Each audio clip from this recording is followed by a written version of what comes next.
and nocturnal emissions, but that didn't mean a blind man might mistake it for the Brooklyn Botanical Gardens. In his drinking days, Jerry might have started the evening at Harrigan's. He could tell himself he was just stopping for a quick social drink before he settled in for the night. He wasn't cruising, certainly, because nobody went to a place like that trolling for a sexual partner. He supposed people who got drunk there sometimes went home with each other, but that was essentially beside the point. But after a few drinks there, and maybe a line or two in the men's room, a gay bar would seem like a good idea, and he'd be on his way to a place like Cheek. And there he might meet someone he'd take home or go home with, but he might not, and before the night was over he could well wind up at death row or some equivalent thereof, barely knowing what he was doing or with whom he was doing it, and, when he woke up hours later, sickened by what he remembered or terrified of what he didn't remember, depending on just when the blackout curtain had dropped.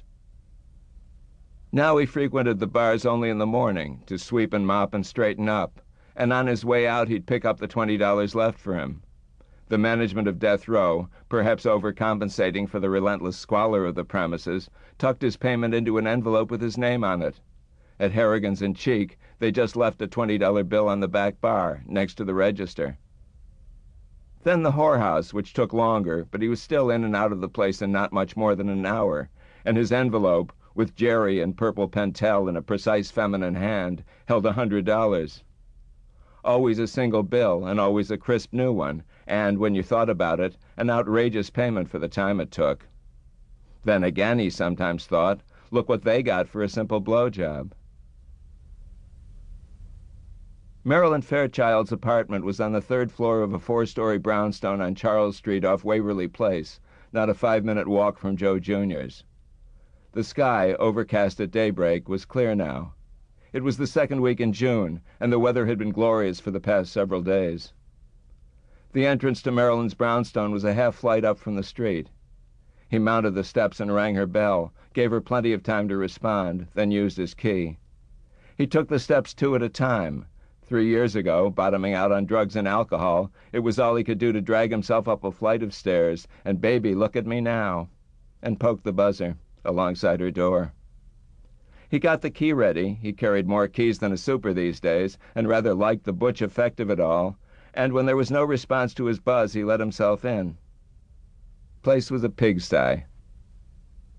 Well, that was an exaggeration. It wasn't filthy. He cleaned for her once a week, and the apartment was never seriously dirty, but sometimes it was a mess, and it was certainly a god-awful disaster area this morning. Ashtrays overflowing with cigarette butts, some of them lipsticked, some of them not. A pair of rocks glasses, one holding a half-inch of pale amber liquid, the other dry. The dry one showed lipstick, the other didn't. One of the cushions from the sofa was halfway across the room, and he wondered how that had happened. A pair of mahogany tables flanked the couch. Like the coffee table, they were from the Bombay Company, cheaply made but attractively styled. The table to the right of the sofa held 3 little figurines of animals, Zuni fetishes from the Southwest. There was a bison carved from Picasso marble, a rose quartz bear with a bundle of arrows on his back, and a turquoise rabbit, all of them grouped around the white saucer from a child's tea set.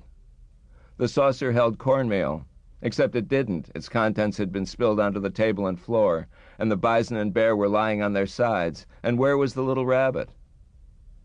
With the cornmeal spilled, he thought maybe the bear had gotten hungry enough to eat the rabbit.